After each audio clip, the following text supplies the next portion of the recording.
ਸਤਿ ਸ਼੍ਰੀ ਅਕਾਲ ਜੀ। Punjabi radio USA ਤੇ ਪੰਜਾਬੀ ਟੀਵੀ ਯੂਐਸਏ ਵੇਖਣਾ ਤੇ ਸੁਣਨਾ ਤੁਸੀਂ ਸਾਰੇ ਸ਼ੁਰੂ ਕਰ ਚੁੱਕੇ ਹੋ। ਪ੍ਰੋਗਰਾਮ ਹੈ ਜੀ ਖਬਰ ਤੇ ਨਜ਼ਰ। ਖਬਰ ਤੇ ਨਜ਼ਰ ਪ੍ਰੋਗਰਾਮ ਦੇ ਵਿੱਚ ਸੀਨੀਅਰ ਪੱਤਰਕਾਰ ਮਿੰਟੂ ਗੁਰਸਰੀਆ ਜੀ ਦਾ ਸਾਥ ਹੁੰਦਾ ਹੈ ਤੇ ਦੇਸ਼ ਭਰ ਦੇ ਨਾਲ ਜੁੜੀਆਂ ਵੱਖ-ਵੱਖ ਖਬਰਾਂ ਹੁੰਦੀਆਂ ਨੇ। ਸੋ ਕਰਦੇ ਹਾਂ ਜੀ ਪ੍ਰੋਗਰਾਮ ਦੇ ਵਿੱਚ ਮਿੰਟੂ ਜੀ ਨੂੰ ਸ਼ਾਮਲ ਤੇ ਫਿਰ ਇੱਕ ਇੱਕ ਕਰਕੇ ਸਾਰੀਆਂ ਖਬਰਾਂ ਦੀ ਤਹਿ ਤੱਕ ਜਾਣ ਦੀ ਕਰਾਂਗੇ ਕੋਸ਼ਿਸ਼। ਸਵਾਗਤ ਹੈ ਜੀ। ਜੀ ਸ਼ੁਕਰੀਆ ਸਾਰਿਆਂ ਨੂੰ। ਸਤਿ ਸ੍ਰੀ ਅਕਾਲ ਜੀ। ਜੀ ਸੋ ਸਭ ਤੋਂ ਪਹਿਲਾਂ ਮਿੰਟੂ ਜੀ ਜੇਕਰ ਆਪਾਂ ਗੱਲ ਕਰ ਲਈਏ ਪੰਜਾਬ ਦੇ ਵਿੱਚ ਕਹਿੰਦੇ ਰਾਜ ਸਭਾ ਜਾਣ ਦੀ ਤਿਆਰੀ ਹੈ ਸਾਹਿਬ ਹੋਣਾ ਦੀ ਦਿੱਲੀ ਵਾਲਿਆਂ ਦੀ ਤੇ ਅਟਕਲਾਂ ਜੀਆਂ ਲਾਈਆਂ ਜਾ ਰਹੀਆਂ ਨੇ ਕਿਉਂਕਿ ਜਿੱਦਾਂ ਹੁਣ ਸੀਟ ਤੇ ਐਮਐਲਏ ਸ਼ਿਪ ਲਈ ਅਨਾਉਂਸ ਕੀਤਾ ਗਿਆ ਉਮੀਦਵਾਰ ਕੀ ਸਾਰੀ ਕਹਾਣੀ ਬਿਆਨ ਕੀ ਕਰਦੀ ਹੈ ਲੱਗਦਾ ਕਿ ਇਹ ਸੰਭਵ ਹੈ ਜੀ। ਉਹ ਗਾਣਾ ਸੀਗਾ ਨਾ, ਨਹੀਂ ਤੂੰ ਬਾਹਰ ਜਾਣ ਦੀ ਮਾਰੀ ਕਰਦੀ ਆਈਲੈਟਸ ਦੀ ਹੁਣ ਤਿਆਰੀ। ਗੱਲ ਇਹ ਆ ਕਿ ਤੁਸੀਂ ਵੀ ਉਦਾਂ ਹੀ ਕਹਿ ਦਿੱਤਾ ਕਿ ਇਹ ਤਿਆਰੀ ਕੀਤੀ ਜਾ ਰਹੀ ਹੈ ਇਹਨਾਂ ਨੂੰ ਰਾਜ ਸਭਾ ਦੇ ਵਿੱਚ ਭੇਜਣ ਵਾਸਤੇ। ਵੇਖੋ ਇਹਦੀਆਂ ਚਰਚਾਵਾਂ ਤੇ ਹੈਗੀਆਂ ਸੀਗੀਆਂ ਕਿ ਅਰਵਿੰਦ ਕੇਜਰੀਵਾਲ ਪੰਜਾਬ ਆ ਸਕਦੇ ਆ। ਹੁਣ ਉਹ ਕਿੱਦਾਂ ਕਿਸ ਰੂਪ ਚ ਆਉਣਗੇ ਤੇ ਮੇਰਾ ਇੱਕ ਮਤ ਸੀ ਆਪਣਾ, ਹਮੇਸ਼ਾ ਹਰੇਕ ਮੰਚ ਤੇ ਉਹ ਮੇਰਾ ਮਤ ਰਿਹਾ ਕਿ ਇਹਨਾਂ ਦੀ ਸਿੱਧੀ ਐਂਟਰੀ ਪੰਜਾਬ ਦੀ ਰਾਜਨੀਤੀ ਚ ਜਿਹੜੀ ਹੈ ਉਹ ਆਤਮਘਾਤੀ ਹੋਵੇਗੀ। ਮਤਲਬ ਕਿ ਜੇ ਸਿੱਧਾ ਇਹ ਮੁੱਖ ਮੰਤਰੀ ਬਣਦੇ ਨੇ, ਐਮਐਲਏ ਬਣਦੇ ਆ, ਆਤਮਘਾਤੀ ਹੋਏਗਾ। ਪਰ ਇਹਨਾਂ ਨੇ ਦੂਜਾ ਰਸਤਾ ਚੁਣਿਆ, ਵਿਚਾਲੜਾ ਰਸਤਾ, ਸ਼ਾਇਦ ਕਿ ਅਰੋੜਾ ਸਾਹਿਬ ਨੂੰ ਲੁਧਿਆਣਾ ਵੈਸਟ ਤੋਂ ਉਮੀਦਵਾਰ ਉਤਾਰ ਦਿੱਤਾ। ਪਹਿਲੀ ਗੱਲ ਤੇ ਇਹ ਆ ਕਿ ਇਹਦੇ ਵਿੱਚ ਸਿਆਸਤ ਵੀ ਹੈ, ਇਹਦੇ ਵਿੱਚ ਸੰਭਾਵਨਾਵਾਂ ਵੀ ਆ। ਸੰਭਾਵਨਾਵਾਂ ਕੀ ਆ ਕਿ ਅਰੋੜਾ ਸਾਹਿਬ ਸੀਟ ਕੱਢ ਸਕਦੇ ਆ ਉੱਥੇ। ਉਹਦਾ ਕਾਰਨ ਮੈਂ ਤੁਹਾਨੂੰ ਦੱਸ ਦਿੰਦਾ। ਲੁਧਿਆਣਾ ਵੈਸਟ ਹੈ ਨਾ ਜਿਹੜਾ, ਇਹਦੇ ਵਿੱਚ ਸਰਾਭਾ ਨਗਰ ਵਰਗੇ ਏਰੀਏ ਆ, ਯਾਨੀ ਇੱਥੇ ਬਹੁਤ ਜ਼ਿਆਦਾ ਉਦਯੋਗਪਤੀ ਰਹਿੰਦੇ ਆ। ਅਰੋੜਾ ਸਾਹਿਬ ਜਿੱਦਾਂ ਮਰਜ਼ੀ ਆ, ਪਰ ਇਹਨਾਂ ਦਾ ਉੱਥੇ ਨੈਟਵਰਕ ਬਹੁਤ ਤਗੜਾ ਹੈ। ਇਹ ਸੋਸ਼ਲ ਵਰਕ ਵੀ ਕਰਦੇ ਆ, ਪੂੰਜੀਪਤੀ ਤੇ ਹੈ ਹੀ ਆ, ਤੁਹਾਨੂੰ ਪਤਾ ਬਹੁਤ ਤਗੜੇ ਆ। ਸੋ ਇਸ ਵਾਸਤੇ ਇਹਨਾਂ ਦੀਆਂ ਸੰਭਾਵਨਾਵਾਂ ਪ੍ਰਬਲ ਨੇ। ਹਾਂ, ਹੁਣ ਇਹ ਵੇਖਣ ਯੋਗ ਗੱਲ ਹੋਏਗੀ ਕਿ ਕੀ ਜਿਹੜੀ ਗੋਗੀ ਫੈਮਿਲੀ ਆ ਉਹ ਇਹਨਾਂ ਦੇ ਨਾਲ ਹੀ ਰਹਿੰਦੀ ਆ ਜਾਂ ਉਹ ਛਾਲ ਮਾਰਦੇ ਆ। ਜੇ ਉਹ ਛਾਲ ਮਾਰਦੇ ਆ ਤਾਂ ਫਿਰ ਉਹਦੇ ਵਿੱਚ ਕੀ ਗੋਗੀ ਜੀ ਦੀ ਮੌਤ ਦਾ ਮਾਮਲਾ ਵੀ ਜੁੜੇਗਾ? ਇਹ ਬਹੁਤ ਵੱਡਾ ਪ੍ਰਸ਼ਨ ਚਿੰਨ੍ਹ ਰਹੇਗਾ। ਦੂਜੀ ਗੱਲ ਕਿ ਕਾਂਗਰਸ ਦਾ ਕੈਂਡੀਡੇਟ ਕਿਹੜਾ ਹੋਏਗਾ, ਭਾਰਤ ਭੂਸ਼ਣ ਆਸ਼ੂ ਉਹਨਾਂ ਦੀ ਸੁਪਤਨੀ ਜਾਂ ਕੋਈ ਹੋਰ, ਤੇ ਉਧਰੋਂ ਭਾਜਪਾ ਵਾਲੇ, ਤਾਂ ਇਹ ਸੰਭਾਵਨਾਵਾਂ ਦੀ ਖੇਡ ਹੋ ਗਈ। ਤਾਂ ਮੈਂ ਮੰਨਦਾ ਕਿ ਅਰੋੜਾ ਸਾਹਿਬ ਸੰਭਾਵਨਾਵਾਂ ਰੱਖਦੇ ਨੇ ਇਹਨਾਂ ਵਾਸਤੇ ਕਿ ਉਹ ਜਿੱਤ ਸਕਦੇ ਆ। ਪਰ ਦੂਸਰੇ ਪਾਸੇ ਜਿਹੜੇ ਹੋਰ ਨਿਸ਼ਾਨੇ ਆ ਕਿ ਰਾਜ ਸਭਾ ਦੀ ਜਿਹੜੀ ਆ ਉਹ ਸੀਟ ਉਹਨਾਂ ਨੂੰ ਖਾਲੀ ਕਰਨੀ ਪਊਗੀ, ਕਿਉਂਕਿ ਜੇਤੂ ਸੰਭਾਵਨਾ ਰੱਖਦੇ ਆ। ਇਸੇ ਕਰਕੇ ਖੇਡਿਆ ਜਾ ਰਿਹਾ ਨਾ ਦਾ ਜੇਤੂ ਤੇ। ਤਾਂ ਕਹਿਣ ਦਾ ਮਤਲਬ ਕਿ ਜੇ ਉਹ ਜਿੱਤਦੇ ਆ ਤਦ ਹੀ ਤੇ ਰਾਜ ਸਭਾ ਦੀ ਸੀਟ ਖਾਲੀ ਹੋਏਗੀ ਨਾ। ਤਾਂ ਫਿਰ ਉਸ ਸੂਰਤ ਦੇ ਵਿੱਚ ਕੀ ਆ, ਮੈਂ ਤੁਹਾਨੂੰ ਅਰਵਿੰਦ ਕੇਜਰੀਵਾਲ ਬਾਰੇ ਇੱਕ ਜ਼ਿਆਤੀ ਗੱਲ ਦੱਸਾਂ ਤਾਂ ਅਰਵਿੰਦ ਕੇਜਰੀਵਾਲ ਪਾਵਰ ਦੇ ਬਹੁਤ ਭੁੱਖੇ ਆ। ਇਸ ਵੇਲੇ ਪਾਵਰ ਦੇ ਮਾਮਲੇ 'ਚ ਤਾਂ ਉਹ ਜਿਵੇਂ ਉਹ ਗਾਇਆ ਸੀ ਨਾ ਕਿਸੇ ਨੇ, ਤੇਰੇ ਯਾਰ ਨੂੰ ਤਾਂ ਨੰਗ ਪੁਣੇ ਦਾ ਚੜ ਗਿਆ ਬੁਖਾਰ ਜੱਟੀਏ। ਤੇ ਇਸ ਵੇਲੇ ਤੇ ਇੱਕ ਤਰ੍ਹਾਂ ਨਾਲ ਪਾਵਰ ਵਾਲੇ ਪੱਖ ਤੋਂ ਤੇ ਨੰਗ ਪੁਣਾਈਆਂ ਦਿੱਲੀ ਦੇ ਵਿੱਚ, ਇਹ ਆਪੋਜੀਸ਼ਨ ਦੇ ਵਿੱਚ ਨੇ। ਤਾਂ ਹੁਣ ਤੁਹਾਨੂੰ ਯਾਦ ਹੋਣਾ ਕਿ ਜਦੋਂ ਇਹਨਾਂ ਨੂੰ ਸੀਐਮ ਹਾਊਸ ਛੱਡਣਾ ਪਿਆ ਸੀਗਾ ਤੇ ਇੱਕ ਰਾਜ ਸਭਾ ਮੈਂਬਰ ਦਾ ਬੰਗਲਾ ਛਡਾ ਲਿਆ ਸੀ ਇਹਨਾਂ ਨੇ। ਤਾਂ ਹੁਣ ਜੇ ਰਾਜ ਸਭਾ ਦੇ ਵਿੱਚ ਚਲੇ ਜਾਂਦੇ ਆ, ਨੰਬਰ 1 ਉੱਥੇ ਇਹਨਾਂ ਨੂੰ ਇਸ ਤਰ੍ਹਾਂ ਦੀਆਂ ਸਹੂਲਤਾਂ, ਸਿਕਿਉਰਿਟੀ, ਬੰਗਲਾ ਇਤਿਆਦਿਕ ਸਭ ਕੁਝ ਦੁਬਾਰਾ ਹਾਸਲ ਹੋ ਜਾਵੇਗਾ। ਸੈਕੰਡ ਥਿੰਗ ਕਿ ਉਹ ਪੰਜਾਬ ਦੇ ਵਿੱਚ ਫਿਰ ਪੈਰ ਧਰਾਵਾ ਪੂਰੀ ਤਰ੍ਹਾਂ ਕਰ ਲੈਣਗੇ ਕਿਉਂਕਿ ਰਾਜ ਸਭਾ ਦੇ ਮੈਂਬਰ ਪੰਜਾਬ ਤੋਂ ਹੋ ਜਾਣਗੇ। ਹਾਂ, ਇਹਨਾਂ ਨੂੰ ਉਹਨਾਂ ਨੇ ਕਹਿ ਦੇਣਾ ਕਿ ਤੁਹਾਨੂੰ ਤੇ ਮਾਣ ਕਰਨਾ ਚਾਹੀਦਾ ਕਿ ਸਾਡੇ ਰਾਸ਼ਟਰੀ ਕਨਵੀਨਰ ਜਾਂ ਰਾਸ਼ਟਰੀ ਅਧਿਅਕਸ਼ ਇਦਾਂ ਹੀ ਬੋਲਦੇ ਹੁੰਦੇ ਨਾ ਅੱਜ ਕੱਲ੍ਹ। ਸਾਡੇ ਪੰਜਾਬੀਆਂ ਨੂੰ ਵੀ ਏਦਾਂ ਇਹਨਾਂ ਨੇ ਹਿੰਦੀ ਭਾਸ਼ਾਈ ਬਣਾਇਆ ਕਿ ਇਹ ਸਾਡੇ ਕੌਮੀ ਅਧਿਅਕਸ਼ ਜਿਹੜੇ ਆ ਜਾਂ ਕੌਮੀ ਕਨਵੀਨਰ ਆ ਜਿਹੜੇ, ਬਈ ਉਹ ਆ ਗਏ ਨੇ ਤੇ ਸਾਡੇ ਵਾਸਤੇ ਤੇ ਮਾਣ ਦਾ ਸਬਬ ਹੈ। ਇਹਨਾਂ ਨੇ ਇਸ ਤਰ੍ਹਾਂ ਕਹਿ ਲਓ ਕਿ ਜੈ ਜੈਕਾਰ ਚੱਕ ਦੇਣੀ ਆ। ਪਰੰਤੂ ਮੇਰੇ ਖਿਆਲ ਦੇ ਨਾਲ ਮੈਂ ਅੱਜ ਵੀ ਮੰਨਦਾ ਕਿ ਰਾਜ ਸਭਾ ਦੇ ਵਿੱਚ ਵੀ ਜੇ ਇਹ ਵਾਇਆ ਪੰਜਾਬ, ਵਿਰਾਸਤਾ ਪੰਜਾਬ ਪਹੁੰਚਦੇ ਆ ਤਾਂ ਇਹ ਵੀ ਕੋਈ ਮੇਰੇ ਖਿਆਲ ਦੇ ਨਾਲ ਸਿਆਸੀ ਸੂਝ-ਬੂਝ ਵਾਲਾ ਇਹਨਾਂ ਦਾ ਫੰਡਾ ਨਹੀਂ ਹੈਗਾ। ਇਹਦਾ ਬਹੁਤ ਬੁਰਾ ਪ੍ਰਭਾਵ ਜਾਏਗਾ, ਬਹੁਤ ਨੈਗੇਟਿਵਿਟੀ ਫੈਲੇਗੀ, ਬਹੁਤ ਜ਼ਿਆਦਾ ਆਲੋਚਨਾ ਹੋਏਗੀ ਪੰਜਾਬੀਆਂ ਦੇ ਮਨਾਂ ਦੇ ਵਿੱਚੋਂ। ਬਸ ਤੁਸੀਂ ਇਹ ਸਮਝ ਲਓ ਕਿ ਜੇ ਇਹ ਅਰਵਿੰਦ ਕੇਜਰੀਵਾਲ ਦੀ ਐਂਟਰੀ ਵੱਜਦੀ ਆ, ਰਾਜ ਸਭਾ ਦੇ ਮੈਂਬਰ ਬਣਦੇ ਆ, ਕਿਉਂਕਿ ਪਹਿਲਾਂ ਵੀ ਬਣਾਏ ਹੋਏ ਨੇ ਇਹਨਾਂ ਨੇ ਪਾਠਕ ਸਾਹਿਬ ਵਰਗੇ ਛੱਤੀਸਗੜ੍ਹ ਤੋਂ ਲਿਆ ਕੇ, ਤਾਂ ਉਸ ਸੂਰਤ ਦੇ ਵਿੱਚ ਜਿਹੜੀਆਂ ਸੀਟਾਂ ਇਹਨਾਂ ਨੂੰ 27 ਚ ਆਉਣੀਆਂ ਨਾ, ਸਮਝ ਲਓ ਕਿ 5-7 ਸਗੋਂ ਹੋਰ ਘਟਣਗੀਆਂ, ਵੱਧਦੀਆਂ ਨਹੀਂ। ਹਾਂ, ਇਹ ਜਿੰਨਾ ਮਰਜ਼ੀ ਕਹੀ ਜਾਣ ਕਿ ਦੇਖੋ ਜੀ ਅਰਵਿੰਦ ਕੇਜਰੀਵਾਲ ਨਰਿੰਦਰ ਮੋਦੀ ਨੂੰ ਟੱਕਰ ਦੇਣਗੇ ਜੀ, ਇਸ ਤੋਂ ਇਲਾਵਾ ਦੇਖੋ ਜੀ ਇਹ ਪੰਜਾਬ ਦੀ ਗੱਲ ਕਰਨਗੇ ਜੀ, ਅੱਖ ਚੱਕ ਪਾ ਕੇ ਗੱਲ ਕਰਨਗੇ ਵਗੈਰਾ ਵਗੈਰਾ, ਪਰ ਓਵਰਆਲ ਜੋ ਮੈਸੇਜ ਜਾਏਗਾ ਉਹ ਇਹਨਾਂ ਦਾ ਨੁਕਸਾਨ ਨਹੀਂ ਕਰੇਗਾ। ਸੋ ਲਿਹਾਜ਼ਾ ਇਹ ਹਕਮਤੇ ਅਮਲੀ ਆ। ਹਾਲਾਂਕਿ ਆਫੀਸ਼ੀਅਲੀ ਕੁਝ ਵੀ ਨਹੀਂ ਕਿਹਾ ਜਾ ਰਿਹਾ, ਆਫੀਸ਼ੀਅਲੀ ਕੁਝ ਵੀ ਨਹੀਂ ਕਿਹਾ ਜਾ ਰਿਹਾ, ਮੰਨਿਆ ਨਹੀਂ ਜਾ ਰਿਹਾ ਕਿ ਹਾਂਜੀ ਅਰਵਿੰਦ ਕੇਜਰੀਵਾਲ ਰਾਜ ਸਭਾ ਦੇ ਵਿੱਚ ਜਾਣਗੇ ਕਿ ਨਹੀਂ ਜਾਣਗੇ ਜੇਕਰ ਅਰੋੜਾ ਸਾਹਿਬ ਜੇਤੂ ਹੁੰਦੇ ਆ ਤਾਂ। ਪਰ ਐਸੀਆਂ ਅਟਕਲਾਂ ਨੇ, ਐਸੇ ਅੰਦਾਜ਼ੇ ਨੇ ਕਿ ਅਰਵਿੰਦ ਕੇਜਰੀਵਾਲ ਵਿਰਾਸਤਾ ਪੰਜਾਬ ਰਾਜ ਸਭਾ ਦੇ ਵਿੱਚ ਜਾਣ ਵਾਸਤੇ ਹੀ ਕਿਤੇ ਨਾ ਕਿਤੇ ਰਾਸਤਾ ਪੱਧਰਾ ਕਰ ਰਹੇ ਆ। ਹਾਂ, ਕੇਜਰੀਵਾਲ ਹੋ ਸਕਦਾ ਆਪ ਨਾ ਜਾਣ ਤੇ ਸੁਨੀਤਾ ਕੇਜਰੀਵਾਲ ਚਲੀ ਜਾਵੇ, ਪਰ ਕੇਜਰੀਵਾਲ ਫੈਮਿਲੀ ਦੇ ਵਿੱਚੋਂ ਕਿਸੇ ਨਾ ਕਿਸੇ ਵਾਸਤੇ ਇਹ ਜਿਹੜੀ ਸੀਟ ਆ ਜਾਂ ਕਹਿ ਲਓ ਇਹ ਦਾਅਵੇਦਾਰੀ ਹੈ ਜਿਹੜੀ, ਉਹ ਖਾਲੀ ਕੀਤੀ ਜਾ ਰਹੀ ਹੈ ਜੀ। ਸੋ ਵੇਖਦੇ ਆ ਹੁਣ ਬਣਦਾ ਕੀ ਹੈ, ਪਰ ਅਟਕਲਾਂ ਜਾਪ ਤਾਂ ਦੂਰੋਂ ਦੂਰੋਂ ਇਹੀ ਰਹੀਆਂ ਦੀ ਪੱਕੀ ਹੈ ਗੱਲ। ਬਾਕੀ ਉਹਨਾਂ ਚਿਰ ਆਪਾਂ ਕੀ ਕਹਿੰਦੇ ਆ ਜਿੰਨਾ ਚਿਰ ਨਹੀਂ ਇਹ ਕੁਝ ਕਰਦੇ। ਅਗਲੀ ਖਬਰ ਤੇ ਜੇਕਰ ਚੱਲੀਏ, ਪਹਿਲਾਂ ਅੱਗੇ ਦੀ ਅੱਗੇ ਪੈਂਦੀ ਰਹੀ ਕੈਬਨਿਟ ਮੀਟਿੰਗ, ਹੋਣ ਹੀ ਨਹੀਂ ਦਿੰਦੇ ਸੀ, ਤੇ ਹੁਣ ਲਗਾਤਾਰ ਝੱਟ ਹੀ ਅਗਲੀ ਕੈਬਨਿਟ ਮੀਟਿੰਗ ਵੀ ਆ ਗਈ ਹੈ। ਕੰਮ ਬਹੁਤ ਅੜਿਆ ਖੜਾ ਹੈ। ਇਹ 27 ਫਰਵਰੀ ਦੀ ਕੈਬਨਿਟ ਮੀਟਿੰਗ ਅਹਿਮ ਕਿਉਂ ਹੈ ਜੀ? ਦੇਖੋ ਇਹਦੇ ਵਿੱਚ ਕੋਈ ਨਾ ਕੋਈ ਫੈਸਲਾ ਤੇ ਜਿਹੜਾ ਉਹ ਲਿਆ ਜਾਊਗਾ, ਕਿਉਂਕਿ ਬਹੁਤ ਛੋਟੇ ਵਕਫੇ ਦੇ ਵਿੱਚ ਹੀ ਇਹ ਮੈਦਾਨ ਚ ਆ ਗਏ ਆ, ਕਿਉਂਕਿ ਪਹਿਲਾਂ ਤੇ ਲੰਬਾ ਸਮਾਂ ਇਹਨਾਂ ਨੇ ਜਾਇਆ ਕੀਤਾ, ਕੋਈ ਕੈਬਨਿਟ ਮੀਟਿੰਗ ਹੀ ਨਹੀਂ ਹੋਈ। ਬੀਤੇ ਦਿਨ ਮੀਟਿੰਗ ਹੋਈ ਆ, ਉਹ ਤੋਂ ਤੁਰੰਤ ਬਾਅਦ ਮੀਟਿੰਗ ਰੱਖ ਦੇਣਾ, ਇਹਦਾ ਮਤਲਬ ਹੈ ਕਿ ਕੁਛ ਨਾ ਕੁਛ ਤੇ ਇਹਨਾਂ ਦੇ ਮਾਈਂਡ 'ਚ ਚੱਲ ਰਿਹਾ ਹੋਵੇਗਾ। ਏਜੰਡਾ ਆਪਣੇ ਕੋਲ ਨਹੀਂ ਹੈ, ਸਪਸ਼ਟ ਪਤਾ ਨਹੀਂ ਹੈ। ਜੇ ਤੁਹਾਡੇ ਕੋਲ ਕੋਈ ਅੰਦਾਜ਼ਾ ਹੈ ਤਾਂ ਤੁਸੀਂ ਉਹ ਜ਼ਰੂਰ ਮੈਨੂੰ ਵੀ ਦੱਸਣਾ, ਤਾਂ ਕਿ ਮੈਂ ਵੀ ਕਹਿ ਲਓ ਇਸ ਮਾਮਲੇ 'ਚ ਅਪ ਟੂ ਡੇਟ ਹੋ ਜਾਵਾਂ। ਪਰੰਤੂ ਮਸਲਾ ਜਿਹੜਾ ਇਹ ਹੈ ਨਾ ਕਿ ਖਬਰਾਂ 'ਚ ਦੱਸਿਆ ਜਾ ਰਿਹਾ ਕਿ ਇਹ ਜਿਹੜੀ ਮੀਟਿੰਗ ਹੈ ਉਹ ਸ਼ਾਇਦ ਮਾਨ ਸਾਹਿਬ ਦੀ ਰਿਹਾਇਸ਼ ਤੇ ਹੋਏਗੀ। ਤੁਹਾਨੂੰ ਯਾਦ ਹੋਣਾ ਹੈ ਇੱਕ ਵਾਰੀ ਇਹਨਾਂ ਨੂੰ ਬੜੀ ਜ਼ਲਾਲਤ ਚੱਲਣੀ ਪਈ ਸੀਗੀ। ਵੈਸੇ ਤੇ ਤੁਹਾਨੂੰ ਪਤਾ ਮਾਨ ਸਾਹਿਬ ਨਿਸ਼ਾਨੇ ਤੇ ਰਹਿੰਦੇ ਆ, ਤੇ ਉਧਰੋਂ ਮਜੀਠੀਆ ਕੋਈ ਹੋਰ ਬਿਮਾਰੀ ਕਹਿ ਰਹੇ ਆ, ਤੇ ਸੁਖਪਾਲ ਸਿੰਘ ਖਹਿਰਾ ਕਹਿ ਰਹੇ ਆ ਕਿ ਇਹ ਬਠਿੰਡਾ 'ਚ ਗਏ ਸਨ ਤੇ ਉੱਥੇ ਡਿੱਗ ਪਏ ਆ। ਹੁਣ ਡਿੱਗ ਕਾਹਤੋਂ ਪਏ ਮੈਨੂੰ ਦੱਸਣ ਦੀ ਲੋੜ ਨਹੀਂ, ਖਾਲੀ ਥਾਵਾਂ ਤੁਸੀਂ ਭਰੋ। ਤਾਂ ਗੱਲ ਇਹ ਆ ਕਿ ਬਈ ਹੁਣ ਇਸ ਮਾਮਲੇ 'ਚ ਤੁਸੀਂ ਚਲੋ ਇਹ ਤੇ ਸਿਆਸੀ ਹੋ ਗਏ, ਇੱਕ ਦੂਜੇ ਤੇ ਚਿੱਕੜ ਸੁੱਟਣੇ। ਤੁਹਾਨੂੰ ਯਾਦ ਹੋਣਾ ਇਹਨਾਂ ਨੇ ਇੱਕ ਵਾਰੀ ਜਲੰਧਰ ਦੇ ਵਿੱਚ ਮੀਟਿੰਗ ਕਾਲ ਕਰ ਲਈ ਸੀਗੀ, ਯਾਦ ਹੈ ਤੁਹਾਨੂੰ? ਜੀ, ਸ਼ਾਇਦ ਇਹ ਜਲੰਧਰ ਪੁੱਜ ਵੀ ਗਏ ਸਨ, ਤਾਂ ਉੱਥੇ ਬੈਠੇ ਵੈਭਵ ਨੇ ਮਤਲਬ ਕਿ ਇਹਨਾਂ ਨੂੰ ਉੱਥੋਂ ਭੱਜਣ ਵਾਸਤੇ ਮਜਬੂਰ ਕਰ ਦਿੱਤਾ ਸੀਗਾ। ਤੁਹਾਨੂੰ ਸ਼ਾਇਦ ਯਾਦ ਹੋਏਗਾ ਕਿ ਇਹਨਾਂ ਨੂੰ ਗੱਡੀਆਂ ਭਜਾਉਣੀਆਂ ਪਈਆਂ ਸਨ ਵਾਪਸ। ਉਹਨਾਂ ਨੇ ਵੈਨਿਊ ਬਦਲ ਦਿੱਤਾ ਸੀਗਾ ਕਿ ਨਹੀਂ, ਕੈਬਨਿਟ ਦੀ ਮੀਟਿੰਗ ਜਿਹੜੀ ਉਹ ਚੰਡੀਗੜ੍ਹ ਹੋਏਗੀ। ਤੋ ਐਤਕੀ ਵਾਪਸ ਸੀਐਮ ਦੀ ਰਿਹਾਇਸ਼ ਤੇ ਜੇ ਇਹ ਮੀਟਿੰਗ ਹੋ ਰਹੀ ਆ ਤਾਂ ਇਹਦਾ ਮਤਲਬ ਆ ਕਿ ਇਹ ਮੈਸੇਜ ਦੇਣ ਦਾ ਯਤਨ ਕੀਤਾ ਜਾ ਰਿਹਾ ਕਿ ਜਿਹੜੀ ਮੀਟਿੰਗ ਆ ਉਹ ਬਈ ਸੀਐਮ ਸਾਹਿਬ ਦੀ ਮਰਜ਼ੀ ਦੇ ਨਾਲ ਹੀ ਆ। ਪਰ ਗੱਲ ਇਹ ਆ ਕਿ ਉੱਥੇ ਵੀ ਜੇ ਦੇਖੀਏ ਤਾਂ ਵੈਭਵ ਦਾ ਤੇ ਚਰਚਾ ਹੈ ਨਾ ਕਿ ਵੈਭਵ ਉੱਥੇ ਬਹਿੰਦਾ ਹੈ। ਤੋ ਇਹ ਸਾਰੀ ਸੂਰਤ ਹਾਲ ਹੈ, ਏਜੰਡਾ ਸਪਸ਼ਟ ਨਹੀਂ ਹੈ, ਪਰ ਇਹ ਸਾਫ਼ ਹੋ ਗਿਆ ਕਿ 27 ਤਰੀਕ ਨੂੰ ਕੈਬਨਿਟ ਦੀ ਮੀਟਿੰਗ ਜਿਹੜੀ ਹੈ ਉਹ ਦੁਬਾਰਾ ਹੋਣ ਜਾ ਰਹੀ ਹੈ। ਯਾਨੀ ਇੱਕੋ ਮਹੀਨੇ ਦੇ ਵਿੱਚ ਜੇ ਆਪਾਂ ਦੇਖੀਏ ਤਾਂ ਦੂਜੀ ਵਾਰ ਕੈਬਨਿਟ ਦੀ ਮੀਟਿੰਗ ਹੈ। ਲੈਟਸ ਸੀ ਕੀ ਇਹ ਫੈਸਲਾ ਲੈਂਦੇ ਆ, ਕੀ ਉਹਦੇ ਵਿੱਚੋਂ ਨਿਕਲਦਾ ਹੈ, ਪਰ ਉਮੀਦ ਹੈ ਕਿ ਕੁਝ ਨਾ ਕੁਝ ਫੈਸਲੇ ਤੇ ਜਿਹੜੇ ਆ ਉਹ ਜ਼ਰੂਰੀ ਲਏ ਜਾ ਸਕਦੇ। ਜੀ, ਵੇਖਦੇ ਹਾਂ ਕਿਹੜੇ ਫੈਸਲੇ ਮਹੱਤਵਪੂਰਨ ਲਏ ਜਾਂਦੇ ਨੇ। ਪਰ ਅੱਗੇ ਚੱਲੀਏ ਤਾਂ ਜਿਹੜੀ ਸਰਕਾਰ ਇਹ ਕਹਿੰਦੀ ਸੀ ਕਿ ਸਾਡੀ ਆਲੋਚਨਾ ਕਰੋ, ਤੁਸੀਂ ਬੋਲੋ, ਅਸੀਂ ਲੋਕਾਂ ਨੂੰ ਸਵਾਲ ਕਰਨ ਲਾਇਆ, ਹੁਣ ਉਹੀ ਸਰਕਾਰ ਮੋਹਰੇ ਦੌੜਦੀ ਹੈ। ਇਹ ਕਹਿੰਦੀ ਹੈ ਕਿ ਤੁਸੀਂ ਸਾਨੂੰ ਪੁੱਛਦੇ ਹੀ ਕਿਉਂ?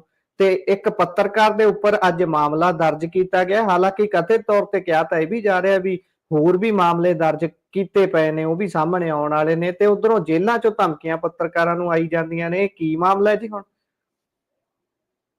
ਨਹੀਂ, ਮੈਂ ਇਸ ਤੋਂ ਇਲਾਵਾ ਵੀ ਇੱਕ ਐਡੀਸ਼ਨ ਕਰਾਂ ਤਾਂ ਕੱਲ ਸਦਨ ਦੇ ਵਿੱਚ ਹਾਊਸ ਦੇ ਵਿੱਚ ਵੀ ਇੱਕ ਅਦਾਰੇ ਸਾਡੇ ਦੋਸਤ ਨੇ ਜਗਤਾਰ ਭੁੱਲਰ, ਉਹਨਾਂ ਦੇ ਅਦਾਰੇ ਦੀ ਚਰਚਾ ਚੱਲੀ। ਤਾਂ ਜੀ ਉੱਥੇ ਕੀ ਆ, ਮਸਲਾ ਤੇ ਪਾਸ ਨਾ ਦੇਣ ਦਾ ਸੀਗਾ। ਤਾਂ ਛੋਟੀ ਜੀ ਗੱਲ ਸੀ, ਜੇ ਸੰਧਵਾ ਸਾਹਿਬ ਉਹਨਾਂ ਨੂੰ ਬੁਲਾ ਲੈਂਦੇ, ਪੁੱਛ ਲੈਂਦੇ ਤੇ ਪਤਾ ਕਰਦੇ ਕਿ ਕਿਆ ਵਾਪਰਿਆ, ਜਿਹਦੇ ਚੱਲਦੇ ਇਹਨਾਂ ਨੂੰ ਪਾਸ ਇਸ਼ੂ ਨਹੀਂ ਹੋਇਆ, ਤੇ ਮੇਰੇ ਖਿਆਲ ਦੇ ਨਾਲ ਮਸਲਾ ਏਡਾ ਵੱਡਾ ਨਹੀਂ ਸੀਗਾ। ਪਰ ਜਿਸ ਤਰ੍ਹਾਂ ਸੰਧਵਾ ਸਾਹਿਬ ਨੇ ਉੱਥੇ ਮੁੱਦਾ ਚੁੱਕਿਆ, ਤਲਖੀ ਦਿਖਾਈ, ਚੀਮਾ ਸਾਹਿਬ ਵੱਲੋਂ ਇਹ ਕਹਿ ਦੇਣਾ ਕਿ ਪ੍ਰਿਵਿਲੇਜ ਕਮੇਟੀ ਦੇ ਕੋਲ ਇਹ ਮਾਮਲਾ ਭੇਜੋ, ਉਹ ਵੀ ਇੱਕ ਤਰ੍ਹਾਂ ਨਾਲ ਮੇਰੀ ਨਜ਼ਰ ਦੇ ਵਿੱਚ ਪੱਤਰਕਾਰਾਂ ਨੂੰ ਹੈ ਤੇ ਦਾਬਾਈ ਆ, ਜਾਂ ਕਹਿ ਲਓ ਕਿ ਜੀ ਜੀ ਇੱਕ ਚਤਾਇਆ ਜਾ ਰਿਹਾ ਕਿ ਜੇ ਤੁਸੀਂ ਜ਼ਿਆਦਾ ਕਰੋਗੇ ਤਾਂ ਫਿਰ ਅਸੀਂ ਜਿਸ ਤਰ੍ਹਾਂ ਨਜਿੱਠ ਸਕਦੇ ਹੋਏ ਤੇ ਨਜਿੱਠਾਂਗੇ ਜ਼ਰੂਰ। ਦੂਜੀ ਚੀਜ਼ ਕਿ ਦੇਖੋ, ਜਿਹੜਾ ਇਹ ਮਸਲਾ ਹੈ, ਇਹ ਹੈ ਮਨਿੰਦਰ ਦੇ ਨਾਲ ਜੁੜਿਆ, ਲੋਕ ਆਵਾਜ਼ ਦੇ ਉਹ ਹੈਗੇ ਨੇ ਪੱਤਰਕਾਰ। ਬੀਤੇ ਦਿਨੀ ਉਹਨਾਂ ਨੇ ਇੱਕ ਆਡੀਓ ਆਪਦੇ ਵੈਬ ਚੈਨਲ ਤੋਂ ਕਹਿ ਲਓ ਕਿ ਪ੍ਰਸਾਰਿਤ ਕੀਤੀ ਸੀਗੀ, ਜਿਹਦੇ ਵਿੱਚ ਕਥਿਤ ਤੌਰ ਤੇ ਦਾਅਵਾ ਕੀਤਾ ਗਿਆ ਕਿ ਬਲਕਾਰ ਸਿੱਧੂ MLA ਰਾਮਪੁਰਾ ਫੂਲ, ਉਹ ਕਿਸੇ ਦੇ ਨਾਲ ਗੱਲ ਕਰਦਿਆਂ ਬੇਹੱਦ ਕਹਿ ਲਓ ਕਿ ਨਿਮਨ ਦਰਜੇ ਦੀ, ਹੇਠਲੇ ਦਰਜੇ ਦੀ ਸ਼ਬਦਾਵਲੀ ਵਰਤਦੇ ਆ ਆਪਣੇ ਜੀ ਕੁਝ ਆਪਦੇ ਹੀ ਬੰਦਿਆਂ ਦੇ ਖਿਲਾਫ। ਦੇਖੋ, ਜੀ ਅਸੀਂ ਵੀ ਡਿਸਕਲੇਮਰ ਦੇ ਕੇ ਗੱਲ ਕਰ ਰਹੇ ਹਾਂ ਕਿ ਰੇਡੀਓ, ਸਾਡਾ ਜੀ ਟੀਵੀ, ਯਾਨੀ Punjabi radio USA, Punjabi TV USA, ਅਸੀਂ ਕੋਈ ਪੁਸ਼ਟੀ ਨਹੀਂ ਕਰਦੇ। ਜੀ ਇਹ ਹੁੰਦਾ ਤਥਾ ਕਥਿਤ ਦਾਵਾ ਕਿ ਫਲਾਣੇ ਦੀ ਆਡੀਓ, ਫਲਾਣੇ ਦੀ। ਹੁਣ ਅਸੀਂ ਡਿਸਕਲੇਮਰ ਦੇ ਕੇ ਗੱਲ ਕਰ ਰਹੇ ਹਾਂ, ਜਿਹੜੀ ਚਰਚਾ ਅੱਜ ਉਹਨੇ ਇੱਕ ਪਰਚੇ ਤੋਂ ਸਟਾਰਟ ਹੋਈ ਆ, ਠੀਕ ਹੈ ਜੀ। ਇਦਾਂ ਹੀ ਮਨਿੰਦਰਜੀਤ ਨੇ ਵੀ ਸ਼ਾਇਦ ਡਿਸਕਲੇਮਰ ਤੇ ਚਲਾਇਆ ਹੋਏਗਾ, ਉਹ ਆਡੀਓ ਚਲਾ ਦਿੱਤੀ। ਜੀ ਤਾਂ ਸਭ ਤੋਂ ਵੱਡਾ ਪ੍ਰਸ਼ਨ ਤੇ ਪੈਦਾ ਇਹ ਹੁੰਦਾ ਹੈ ਕਿ ਪੁਲਿਸ ਨੇ ਕੀ ਸਾਇੰਟਿਫਿਕ ਜਾਂਚ ਪੜਤਾਲ ਕਰਾ ਲਈ ਹੈ, ਫੋਰੈਂਸਿਕ ਜਾਂਚ ਪੜਤਾਲ ਕਰਾ ਲਈ ਹੈ ਕਿ ਉਹ ਵੀਡੀਓ ਜਾਂ ਆਡੀਓ ਐਡਿਟ ਹੈ?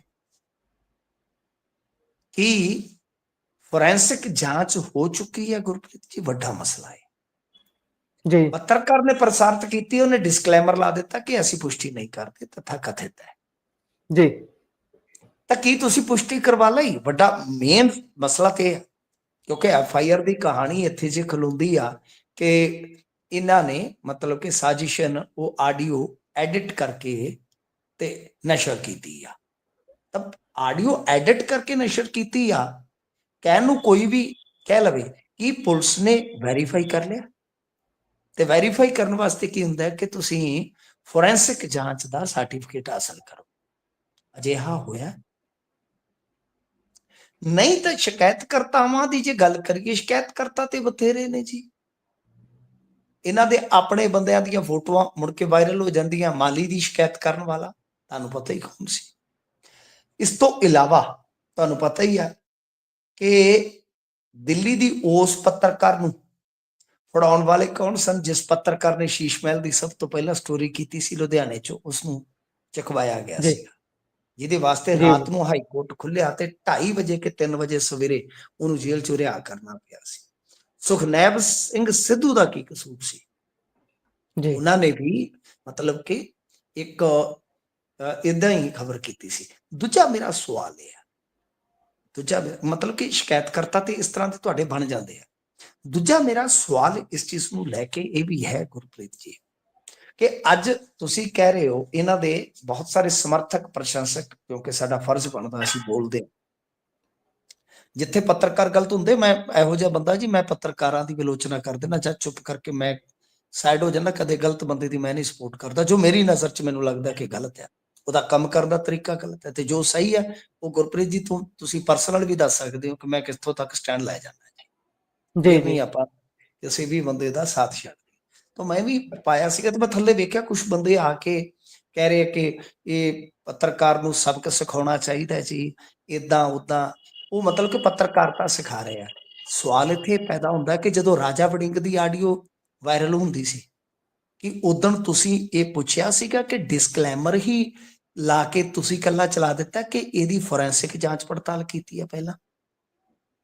ਠੀਕ ਹੈ ਜੀ। ਵੱਡੇ ਵੱਡੇ ਚੈਨਲ ਆਡੀਓ ਵੀਡੀਓ ਚਲਾਉਂਦੇ ਨੇ ਡਿਸਕਲੇਮਰ ਲਾ ਕੇ, ਕੀ ਉਹਨਾਂ ਕੋਲ ਫੋਰੈਂਸਿਕ ਸਰਟੀਫਿਕੇਟ ਹੁੰਦੇ ਨੇ? ਯਾਨੀ ਕੱਲ ਨੂੰ ਤੁਹਾਡੇ ਕਿਸੇ ਸਿਆਸੀ ਵਿਰੋਧੀ ਦੀ ਕੋਈ ਆਡੀਓ ਜਾਂ ਵੀਡੀਓ ਵਾਇਰਲ ਹੁੰਦੀ ਆ, ਕੀ ਤੁਸੀਂ ਇਹੋ ਸਟੈਂਡ ਜਾਂ ਇਹੋ ਸਟਾਂਸ ਰੱਖੋਗੇ? ਤੇ ਕੱਲ ਨੂੰ ਮੰਨ ਲਓ ਉਹ ਆਡੀਓ ਸੱਚੀ ਪਾਈ ਜਾਂਦੀ ਹੈ, ਤੁਸੀਂ ਤੇ ਫੋਰੈਂਸਿਕ ਜਾਂਚ ਪੜਤਾਲ ਹਾਲੇ ਕਰਵਾਈ ਨਹੀਂ, ਸਾਫ਼ ਹੈ।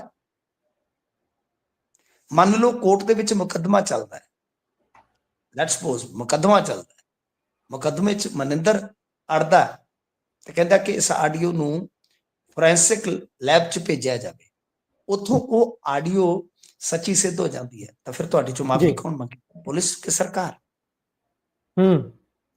ਚਲੋ ਪੱਤਰਕਾਰ ਨੇ ਤਾਂ ਹੁਣ ਆਪਦੀ ਭੁਗਤਣੀ ਹੈ ਨਾ, ਠੀਕ ਹੈ। ਪਰ ਮੇਰੇ ਖਿਆਲ ਦੇ ਨਾਲ ਜਦੋਂ ਕਿਸੇ ਨੇ ਡਿਸਕਲੇਮਰ ਲਾ ਦਿੱਤਾ ਕਿ ਅਸੀਂ ਇਸ ਦੀ ਪੁਸ਼ਟੀ ਨਹੀਂ ਕਰਦੇ, ਮਤਲਬ ਕਿ ਤਥਾਕਥਿਤ ਤੌਰ ਤੇ ਇਹ ਚੀਜ਼ ਦਾਅਵੇ ਵਜੋਂ ਪ੍ਰਚਾਰੀ ਜਾ ਰਹੀ ਹੈ ਕਿ ਫਲਾਣੇ ਦੀ ਆਡੀਓ ਤੇ ਫਿਰ ਤੁਹਾਨੂੰ ਪਤਾ ਤੁਹਾਡੇ ਕੋਲ ਸਿੰਗਲੇ ਦੀ ਵੀ ਆਈ ਸੀ, ਉਹਦੀ ਕੋਈ ਜਾਂਚ ਕਰਾਈ ਤੇ ਉਹਨੂੰ ਬਿਨਾਂ ਜਾਂਚ ਕਰਾਏ ਤੋਂ ਤੁਸੀਂ ਕਿਉਂ ਫਿਰ ਰਗੜਤਾ ਸੀਗਾ ਬਈ? ਯਾਨੀ ਸਵਾਲ ਬਹੁਤ ਹੋਣਗੇ ਜੀ, ਸਵਾਲ ਬਹੁਤ ਹੋਣਗੇ। ਖੈਰ ਗੱਲ ਜਿਹੜੀ ਹੈ ਉਹ ਇਹੋ ਆ ਕਿ ਮਤਲਬ ਇੱਕ ਜਿਵੇਂ ਨਿਊ ਵਰਲਡ ਆਰਡਰ ਦਾ ਮਸਲਾ ਹੈ ਨਾ, ਨਿਊ ਵਰਲਡ ਆਰਡਰ ਇੱਕ ਥਿਊਰੀ ਦਿੱਤੀ ਜਾਂਦੀ ਹੈ, ਤਾਂ ਉਹਦੇ ਵਿੱਚ ਅੱਜ ਕੱਲ ਤੁਹਾਨੂੰ ਪਤਾ ਹੈ ਕਿ ਡੋਨਲਡ ਟਰੰਪ ਨੇ ਆ ਕੇ ਨਿਊ ਵਰਲਡ ਆਰਡਰ ਦੇ ਜਿਹੜੇ ਕਰੈਕਟਰ ਸੀ ਨਾ ਸਾਰੇ, ਉਹਨਾਂ ਦੀ ਦੁਕਾਨ ਹੀ ਬੰਦ ਕਰਤੀ।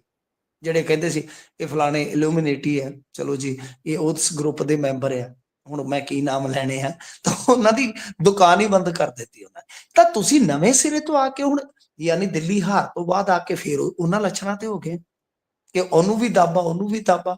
ਰਹੀ ਗੱਲ ਪੱਤਰਕਾਰ ਨੂੰ ਜੇਲ੍ਹ ਚੋਂ ਧਮਕੀ ਆਉਣ ਦੀ, ਦੇਖੋ ਜਿਸ ਪੱਤਰਕਾਰ ਦੀ ਤੁਸੀਂ ਗੱਲ ਕਰ ਰਹੇ ਹੋ ਰਣਜੀਤ ਦੀ, ਮੈਂ ਤੇ ਰਣਜੀਤ ਇੱਕੋ ਸਾਲ ਇੱਕੋ ਮਹੀਨੇ ਇੱਕੋ ਹਫ਼ਤੇ ਤੇ ਇੱਕੋ ਦਿਨ ਮੀਡੀਆ 'ਚ ਪੈਰ ਧਰਿਆ ਸੀ ਅਸੀਂ, ਤੇ ਦੋਨਾਂ ਦਾ ਪਿੰਡ ਵੀ ਇਤਫਾਕਨ ਗੁਰੂਸਰ ਹੈ ਸਾਡਾ। ਇੱਕ ਗੁਰੂਸਰ ਮਲੋਟ ਦੇ ਚੜ੍ਹਦੇ ਵਾਲੇ ਪਾਸੇ, ਇੱਕ ਲਹਿੰਦੇ ਵਾਲੇ ਪਾਸੇ। ਚੜ੍ਹਦੇ ਵਾਲੇ ਪਾਸੇ ਉਹਦਾ ਤੇ ਲਹਿੰਦੇ ਵਾਲੇ ਪਾਸੇ ਮੇਰਾ, ਅਸੀਂ ਇਕੱਠੇ ਹੀ ਆਏ ਸੀ, ਅੱਜ ਵੀ ਅਸੀਂ ਇਕੱਠੇ। ਉਹ ਬੰਦਾ ਬੜਾ ਜਨੂਨੀ ਟਾਈਪ ਦਾ ਬੰਦਾ ਹੈ, ਮੈਂ ਉਸਨੂੰ ਬਹੁਤ ਵਾਰੀ ਸਮਝਾਇਆ ਵੀ ਲੜਿਆ ਵੀ ਹੈ, ਤਾਂ ਉਹ ਮਤਲਬ ਕਿ ਲੜਾਈ ਲੜਦਾ ਡਰੱਗ ਦੇ ਖਿਲਾਫ, ਹਾਲਾਂਕਿ ਉਹ ਆਪ ਤੇ ਖਾਂਦਾ ਪੀਂਦਾ ਨਹੀਂ ਹੈ ਕੁਛ, ਮਤਲਬ ਕਿ ਨਾ ਹੀ ਉਹਦਾ ਕੋਈ ਘਰ ਦਾ ਮੇਰੇ ਖਿਆਲ ਦੇ ਨਾਲ ਕੋਈ ਇਹੋ ਜਿਹਾ ਹੈ ਜੀ। ਉਹਨਾਂ ਨੇ ਉੱਥੇ ਕਮੇਟੀ ਵਗੈਰਾ ਬਣਾਈ ਆ, ਉੱਥੇ ਕੁਛ ਇੱਕ ਦੋ ਬੰਦਿਆਂ ਨੂੰ ਰੋਕਿਆ ਗਿਆ ਸੀ ਵੀ ਤੇ ਨਹੀਂ, ਚਲੋ। ਤੇ ਉਹਦੇ ਚੋਂ ਇੱਕ ਮੁੰਡੇ ਨੇ ਕਿਤੇ ਇਹਨਾਂ ਦੇ ਨਾਲ ਹੱਥੋਂ ਪਾਈ ਕੀਤੀ ਤੇ ਇਹਨਾਂ ਨੇ ਵੀ ਉਹਦੇ ਲਾ ਦਿੱਤੀਆਂ। ਚਲੋ ਪਹਿਲੀ ਗੱਲ ਹੈ, ਤੁਹਾਨੂੰ ਯਾਦ ਆ ਮੈਂ ਤੇ ਸ਼ੁਰੂ ਤੋਂ ਜਿਹੜੀਆਂ ਇਸ ਤਰ੍ਹਾਂ ਦੀਆਂ ਕਮੇਟੀਆਂ ਉਹਨਾਂ ਦਾ ਵਿਰੋਧ ਕਰਦਾ, ਕਿਉਂਕਿ ਮੈਨੂੰ ਪਤਾ ਹੈ ਅੱਗੇ ਕਤਲ ਵੀ ਹੋਏ, ਦੁਸ਼ਮਣੀਆਂ ਪੈਂਦੀਆਂ। ਮੈਂ ਔਨ ਰਿਕਾਰਡ ਕਹਿ ਦਿੰਦਾ ਜੀ, ਔਨ ਮਾਈਕ ਕਹਿ ਦਿੰਦਾ ਕਿ ਪੁਲਿਸਿੰਗ ਕਰਨਾ ਸਾਡਾ ਕੰਮ ਨਹੀਂ ਹੈ। ਅਸੀਂ ਜਦੋਂ ਟੈਕਸ ਪੇਅਰਸ ਪੁਲਿਸ ਫੋਰਸ ਨੂੰ ਸਭ ਕੁਝ ਦਿੰਦੇ ਆ ਤਾਂ ਫਿਰ ਸਾਡਾ ਕੰਮ ਥੋੜੀ ਰਹਿ ਜਾਂਦਾ ਹੈ ਕਿ ਅਸੀਂ ਉਹਨਾਂ ਲਈ ਮੁਖਬਰੀਆਂ ਕਰੀਏ ਜਾਂ ਅਸੀਂ ਤਲਾਸ਼ੀਆਂ ਕਰੀਏ ਤੇ ਮੁੜ ਕੇ ਦੁਸ਼ਮਣੀਆਂ ਪੈ ਜਾਂਦੀਆਂ।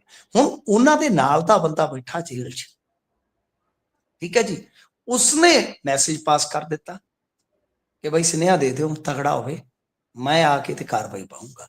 ਤਾਂ ਦੇਖੋ ਡਰ ਤਾਂ ਹੁੰਦਾ ਹੀ ਹੈ ਨਾ, ਹਰੇਕ ਬੰਦਾ ਜੀਆ ਜਨਤਾ ਵਾਲਾ ਹੈ।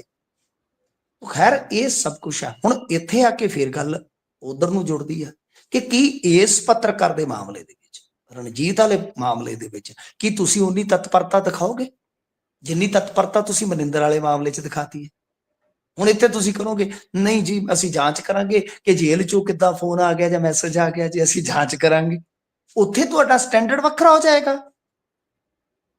ਤਾਂ ਇਹ ਸਭ ਕੁਝ ਜਿਹੜਾ ਚੱਲ ਰਿਹਾ ਹੈ, ਮੈਂ ਜਿਵੇਂ ਕਿਹਾ ਕਿ ਇਹ ਨਵੇਂ ਸਿਰੇ ਤੋਂ ਇੱਕ ਤਰ੍ਹਾਂ ਨਾਲ ਦਬਕਾਇਆ ਜਾ ਰਿਹਾ ਹੈ। ਤੇ ਇਹਦੇ ਵਿੱਚ ਹੁਣ ਲੈ ਦੇ ਕੇ ਪੰਜਾਬ 'ਚ 5-10 ਬੰਦੇ ਆ, ਇਹਨਾਂ ਨੂੰ ਪਤਾ 5-10 ਬੰਦੇ ਆ ਤੇ ਇੱਕੋ ਵਾਰੀ 'ਚ ਉਹ 5-10 ਚੋਂ 3-4 ਨੂੰ ਘੇਰਾ ਪੈ ਗਿਆ, ਚਾਹੇ ਉਹ ਕੋਈ ਸਦਨ ਦੇ ਥਰੂ, ਪੁਲਿਸ ਦੇ ਥਰੂ ਤੇ ਚਾਹੇ ਜੇਲ੍ਹ ਦੇ ਥਰੂ। 3-4 ਬੰਦਿਆਂ ਨੂੰ ਇੱਕੋ ਸੱਟੇ ਤੇ 5-7 ਹੋਰ ਰਹਿ ਗਏ ਆ ਜੀ, 5-7 ਹੋਰ ਕਿਸੇ ਦਿਨ ਉਹਨਾਂ ਦੇ ਗਿੱਟਿਆਂ ਨੂੰ ਵੀ ਰੱਸੇ ਪੈ ਜਾਣਗੇ। ਇਹ ਆ ਕਿ ਠੀਕ ਆ ਜਿੱਥੇ ਪੱਤਰਕਾਰ ਗਲਤ ਆ, ਮੈਂ ਨਹੀਂ ਕਹਿੰਦਾ ਮੈਂ ਇਹੋ ਜਿਹਾ ਘੱਟੋ ਘੱਟ ਕਹਿ ਲਓ ਕਿ ਅੱਖਾਂ ਤੇ ਪੱਟੀ ਬੰਨ ਕੇ ਚੱਲਣ ਵਾਲਾ ਇਨਸਾਨ ਨਹੀਂ ਕਿ ਮੈਂ ਕਿਸੇ ਗਲਤ ਬੰਦੇ ਦੀ ਸਪੋਰਟ ਕਰਾਂ। ਸਟੈਂਡਰਡ ਪੈਮਾਨੇ ਜਿਹੜੇ ਆ ਉਹ ਹੋਣੇ ਚਾਹੀਦੇ ਆ। ਤੁਸੀਂ ਚੈੱਕ ਕਰ ਲਓ, ਜੇ ਉਸਨੇ ਡਿਸਕਲੇਮਰ ਨਹੀਂ ਦਿੱਤਾ ਜਾਂ ਉਸਨੇ ਦਾਅਵਾ ਕੀਤਾ ਕਿ ਇਹ ਇਹੀ ਬੰਦਾ ਹੈ, ਡਿਸਕਲੇਮਰ ਨਹੀਂ ਦਿੱਤਾ ਤੇ ਉਹਨੇ ਕਿਹਾ ਕਿ ਇਹੀ ਹੈ, ਤਾਂ ਜ਼ਿੰਮੇਵਾਰ ਹੈ ਉਸ ਚੀਜ਼ ਵਾਸਤੇ, ਉਹ ਭੁਗਤੇ। ਪਰ ਜਦੋਂ ਜੀ ਜੀ ਫਾਰਮੈਲਿਟੀ ਪੂਰੀ ਕੀਤੀ ਹੈ, ਜੋ ਖਬਰ ਦੀ ਫਾਰਮੈਲਿਟੀ ਹੁੰਦੀ ਹੈ, ਡਿਸਕਲੇਮਰ ਦਿੱਤਾ ਹੈ, ਆਡੀਓ ਵੀਡੀਓ ਤੇ ਖਬਰਾਂ ਚੱਲਦੀਆਂ ਨੇ। ਅੱਜ ਜੀ ਤੁਹਾਨੂੰ ਜੀ ਇਹ ਕਿੱਤਾ ਹੁੰਦਾ ਕਿ ਇਹਨਾਂ ਨੇ ਜੀ ਪਖੰਡ ਬਣਾਇਆ, ਇੰਟਰਨੈਟ ਤੋਂ ਚੱਕ ਕੇ ਕੰਟੈਂਟ ਚੱਲਦਾ ਹੈ, ਤਾਂ ਤੁਹਾਡੇ ਬੰਦੇ ਵੀ ਇਦਾਂ ਹੀ ਸਭ ਕੁਝ ਚਲਾਉਂਦੇ ਰਹੇ ਜੀ। ਜੀ ਨਾਲੇ ਸਭ ਤੋਂ ਪਹਿਲਾਂ ਤਾਂ ਕੰਮ ਵੀ ਸੋਸ਼ਲ ਮੀਡੀਆ ਦੇ ਉੱਪਰ ਦੂਸਰੀਆਂ ਪਾਰਟੀਆਂ ਦੇ ਮੀਮ ਬਣਾਉਣੇ, ਉਹਨਾਂ ਦੀਆਂ ਵੀਡੀਓਜ਼ ਵਾਇਰਲ ਕਰਨ ਵਾਲਾ ਕੰਮ ਵੀ ਤਾਂ ਆਮ ਆਦਮੀ ਪਾਰਟੀ ਨੇ ਸ਼ੁਰੂ ਕੀਤਾ ਸੀ। ਜਦੋਂ ਦਿੱਲੀ ਦੇ ਵਿੱਚ ਪਾਰਟੀ ਬਣਦੀ ਹੀ ਹੈ ਤਾਂ ਆਪਣੇ ਬੰਦਿਆਂ ਦੇ ਫੋਨ ਬਾਹਰ ਰਖਾਉਣੇ ਸ਼ੁਰੂ ਕਰ ਦਿੱਤੇ ਸੀ। ਇੰਨੀ ਜ਼ਿਆਦਾ ਆਪਸ ਦੇ ਵਿੱਚ ਹੀ ਭਰੋਸੇਯੋਗਤਾ ਦੀ ਕਮੀ ਸੀ। ਸੋ ਆਪਾਂ ਹੁਣ ਅਗਲੀ ਖਬਰ ਦੇ ਉੱਪਰ ਜੇਕਰ ਚੱਲੀਏ ਤਾਂ ਜਿਹੜੇ 52 ਬਰਖਾਸਤ ਪੁਲਿਸ ਵਾਲੇ ਸੀਗੇ ਤੇ ਉਹਨਾਂ ਨੂੰ ਲੈ ਕੇ ਉਹਨਾਂ ਦੇ ਹੱਕ 'ਚ ਪ੍ਰਦਰਸ਼ਨ ਹੋਇਆ ਜੀ। ਹਾਲਾਂਕਿ ਗੱਲ ਤਾਂ ਇਹ ਵੀ ਬੀਤੇ ਦਿਨੀ ਇੱਕ ਪੁਲਿਸ ਕਰਮੀ ਨਾਲ ਗੱਲ ਕਰ ਰਹੇ ਸੀ, ਉਹ ਦੱਸ ਰਹੇ ਸੀ ਕਿ ਇਹਨਾਂ ਦੇ ਵਿੱਚੋਂ ਬਹੁਤੇ ਤਾਂ ਉਹ ਨੇ ਜਿਹੜੇ ਗੈਰ ਹਾਜ਼ਰੀ ਕਰਕੇ ਬਰਖਾਸਤ ਕੀਤੇ ਗਏ ਨੇ। ਮੈਂ ਤੁਹਾਨੂੰ ਪਹਿਲਾਂ ਹੀ ਕਿਹਾ ਸੀਗਾ ਕਿ ਇਹ ਮਾਮਲਾ ਇਹਨਾਂ ਨੂੰ ਪੁੱਠਾ ਪੈ ਜਾਣਾ ਹੈ। ਇਹਨਾਂ ਦੇ ਹੱਕ ਦੇ ਵਿੱਚ ਜੋ ਰਿਟਾਇਰਡ ਪੁਲਿਸ ਅਧਿਕਾਰੀਆਂ ਦੀ ਐਸੋਸੀਏਸ਼ਨ ਉਹ ਆ ਗਈ ਤੇ ਅੱਜ ਜੀ ਲੁਧਿਆਣੇ ਦੇ ਵਿੱਚ ਪ੍ਰਦਰਸ਼ਨ ਕੀਤਾ। ਸੀਪੀ ਦੇ ਆਫਿਸ ਤਾਂ ਨਹੀਂ ਪੁੱਜ ਸਕੇ, ਉਹਨਾਂ ਰੋਕ ਲਿਆ ਗਿਆ, ਕੁਝ ਹਿਰਾਸਤ 'ਚ ਲੈ ਲਏ ਗਏ ਨੇ, ਪਰ ਇਹ ਰੌਲਾ ਪੈ ਗਿਆ। ਹੁਣ ਗੈਰ ਹਾਜ਼ਰ ਤੋਂ ਕੀ ਭਾਵ ਹੈ ਕਿ ਦੋ ਦੀ ਤਾਂ ਮੈਂ ਕਿਤੇ ਨਾ ਕਿਤੇ ਘੋਖ ਪੜਤਾਲ ਕੀਤੀ ਹੈ ਜੀ, ਕਿਸੇ ਨਾ ਕਿਸੇ ਜ਼ਰੀਏ, ਕਿਸੇ ਨਾ ਕਿਸੇ ਸੋਰਸ ਦੇ ਜ਼ਰੀਏ ਪਤਾ ਕੀਤਾ ਕਿ ਦੋ ਪੁਲਿਸ ਵਾਲੇ ਤਾਂ 52 ਚੋਂ ਇਸ ਤਰ੍ਹਾਂ ਦੇ ਜਿਹੜੇ ਇਸ ਮੁਲਕ 'ਚ ਰਹਿੰਦੇ ਹੀ ਨਹੀਂ ਹੁਣ, ਮਤਲਬ ਕਿ ਉਹ ਪੀਆਰ ਲੈ ਚੁੱਕੇ ਆ, ਉਹਨਾਂ ਦਾ ਰਿਸ਼ਵਤ ਕਾਂਡ ਦੇ ਨਾਲ ਕੁਛ ਨਹੀਂ। ਸਭ ਮੈਂ ਅੱਗੇ ਤੁਹਾਨੂੰ ਦੱਸਿਆ ਸੀਗਾ, ਮੈਨੂੰ ਖੁਦ ਮੇਰੇ ਪੁਲਿਸ ਦੇ ਵਿੱਚ ਬਹੁਤ ਸਾਰੇ ਸੋਰਸਸ ਨੇ। ਤਾਂ ਉੱਥੇ ਇੱਕ ਦਿਨ ਕੋਈ ਇੰਸਪੈਕਟਰ ਰੈਂਕ ਦਾ ਬੈਠਾ ਸੀਗਾ, ਤਾਂ ਉਸਨੇ ਇਹ ਦੱਸਿਆ ਕਿ ਬੌਸ ਕਹਿੰਦਾ ਕਿ ਇੱਕ ਦੋ ਬੰਦੇ ਹੋਰ ਦਿਓ ਦਾਗੀ ਲੱਭ ਕੇ ਕਿ ਆਪਾਂ ਝਟਕਣੇ ਆ। ਖੁਦ ਜੀ ਖੁਦ ਇੰਸਪੈਕਟਰ ਰੈਂਕ ਦਾ ਬੰਦਾ ਇਹ ਕਹਿ ਰਿਹਾ ਸੀਗਾ ਕਿ ਸਾਡਾ ਐਸਐਸਪੀ ਭਾਲਦਾ ਵੀ ਤਲਾਸ਼ ਕਰੋ ਜਿਹਦੇ ਖਿਲਾਫ ਕੋਈ ਕੰਪਲੇਂਟ ਪਈ ਹੈ, ਕੋਈ ਕਹਿ ਲਓ ਕਿ ਸਜ਼ਾ ਹੋ ਗਿਆ ਹੈ, ਜਾਂ ਕਹਿ ਲਓ ਕਿ ਕਿਸੇ ਦਾ ਕੇਸ ਕੋਰਟ ਦੇ ਵਿੱਚ ਚੱਲਦਾ ਹੈ, ਉਹ ਭੜਕਾ ਦਿਓ। ਯਾਨੀ ਅੰਕੜਾ ਖੇਡ ਚੱਲ ਪਈ ਆ। ਹੁਣ ਜਿਹੜੇ ਇਹ ਬਰਖਾਸਤ ਕੀਤੇ ਆ, ਇਹਨਾਂ ਦੇ ਵਿੱਚੋਂ ਦੋ ਤਾਂ ਮੈਂ ਜਿਵੇਂ ਕਿਹਾ ਕਿ ਉਹ ਤੇ ਇਸ ਕਰਕੇ ਕਰ ਦਿੱਤੇ ਕਿਉਂਕਿ ਉਹ ਇਸ ਮੁਲਕ ਦੇ ਵਿੱਚ ਹੁਣ ਰਹਿੰਦੇ ਹੀ ਨਹੀਂ ਹੈ, ਪਰ ਜੋੜ ਜੀ ਦਿੱਤੇ ਉਹ ਵੀ। ਤਾਂ ਇਹ ਇੱਕ ਪਾਸਾ ਹੈ ਤੇ ਦੂਸਰਾ ਪਾਸਾ ਹੋਰ ਵੀ ਆ। ਉਹ ਕਹਿੰਦੇ ਆ ਕਿ ਦੋ ਤਿੰਨ ਇਹਨਾਂ ਦੇ ਪੁਲਿਸ ਅਧਿਕਾਰੀ, ਉਹਨਾਂ ਨੂੰ ਤੇ ਤੁਸੀਂ ਪ੍ਰਮੋਸ਼ਨਾਂ ਦੇ ਰਹੇ ਹੋ। ਇੰਦਰਵੀਰ ਦਾ ਨਾਮ ਹੈ, ਪ੍ਰਦੀਪ ਕੁਮਾਰ ਦਾ ਨਾਮ ਹੈ, ਕਿ ਇਹਨਾਂ ਤੇ ਪਰਚੇ ਦਰਜ ਹੋਏ, ਇਹ ਲਗਾਤਾਰ ਪ੍ਰਮੋਟ ਹੁੰਦੇ ਗਏ ਤੇ ਤੁਸੀਂ ਦੂਸਰਿਆਂ ਨੂੰ ਹੁਣ ਰਗੜੀ ਜਾਂਦੇ ਹੋ। ਇਹ ਵੀ ਉਹਨਾਂ ਦਾ ਵੈਲਿਡ ਕਹਿ ਲਓ ਕਿ ਕੁਐਸਚਨ ਹੈ, ਪ੍ਰਸ਼ਨ ਹੈ, ਤਰਕ ਹੈ ਗੁਰਪ੍ਰੀਤ ਜੀ। ਤਾਂ ਇਹਦੇ ਤੇ ਮੇਰੇ ਖਿਆਲ ਦੇ ਨਾਲ ਦੇਖੋ ਕਿਤੇ ਨਾ ਕਿਤੇ ਸਰਕਾਰ ਨੂੰ ਸੋਚਣਾ ਪਊਗਾ ਕਿ ਇਕੱਲੇ ਰਿਟਾਇਰਡ ਪੁਲਿਸ ਕਰਮਚਾਰੀਆਂ ਜਾਂ ਅਧਿਕਾਰੀਆਂ ਦੀ ਐਸੋਸੀਏਸ਼ਨ ਦਾ ਮਤਲਬ ਨਹੀਂ ਹੈ।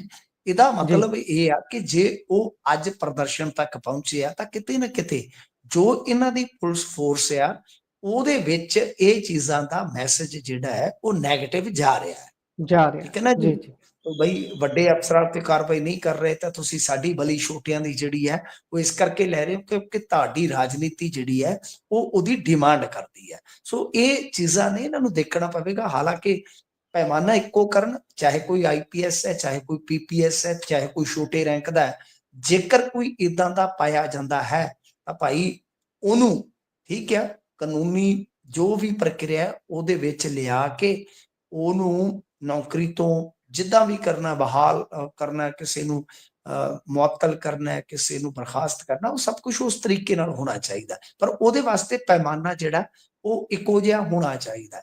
ਆਪਾਂ ਕਰਪਸ਼ਨ ਜੀ ਤੇ ਇੱਥੋਂ ਤੱਕ ਦੇਖਿਆ ਨਾ ਕਿ ਅਮਰੂਦ ਘੁਟਾਲੇ ਦੇ ਵਿੱਚ ਸਰ ਮੈਂ ਤੇ ਆਪਣੀ ਜ਼ਿੰਦਗੀ 'ਚ ਪਹਿਲੀ ਵਾਰੀ ਦੇਖਿਆ ਕਿ ਜਦੋਂ ਚੋਰਾਂ ਨੂੰ ਇਹ ਕਿਹਾ ਗਿਆ ਕਿ ਤੁਸੀਂ ਰਿਕਵਰੀ ਦੇ ਦਿਓ। ਕਿਉਂ? ਕਿਉਂਕਿ ਉਹਦੇ ਵਿੱਚ ਦੋ ਡੀਸੀਆਂ ਦੀਆਂ ਜਾਂ ਦੋ ਆਈਐਸ ਅਫਸਰਾਂ ਦੀਆਂ ਘਰ ਵਾਲੀਆਂ ਵੀ ਫਸ ਗਈਆਂ ਸਨ। ਤੋ ਇਸ ਤਰ੍ਹਾਂ ਦਾ ਹੀ ਹੈ ਪੈਮਾਨਾ ਜ਼ੀਰੋ ਟੋਲਰੈਂਸ ਵਾਲਿਆਂ ਦਾ, ਕਿ ਕਿਤੇ ਇਹ ਮਤਲਬ ਕਿ ਮੁਲਾਇਮ ਹੋ ਜਾਂਦੇ ਨੇ, ਕਿਤੇ ਸਖਤ ਹੋ ਜਾਂਦੇ ਨੇ। ਜੀ ਇਹ ਤਾਂ ਹੈ। ਸੋ ਡਿਪੈਂਡ ਕਰਦਾ ਹੈ ਕਿ ਸਾਹਮਣੇ ਵਾਲੇ ਤੇ ਕਾਰਵਾਈ ਕਰਕੇ ਫਾਇਦਾ ਕੀ ਹੋ ਰਿਹਾ ਹੈ। ਪਰ ਆਪਾਂ ਅੱਗੇ ਚੱਲਦੇ ਹਾਂ ਤੇ ਮਜੀਠੀਆ ਘਰ ਦੀ ਗੱਲ ਦੱਸਣ ਤੋਂ ਟਲੇ ਨੇ ਜੀ, ਇਹ ਕੀ ਮਾਮਲਾ ਹੈ? ਦੇਖੋ ਕੱਲ ਗਏ ਸਨ ਮਜੀਠੀਆ ਸਾਹਿਬ ਧਾਮੀ ਸਾਹਿਬ ਦੀ ਰਿਹਾਇਸ਼ ਤੇ। ਮੈਂ ਤੁਹਾਨੂੰ ਇੱਕ ਗੱਲ ਵਿਚਲੀ ਦੱਸਾਂ, ਗਾਂ ਤੁਹਾਡੇ ਕੰਮ ਆਏਗੀ।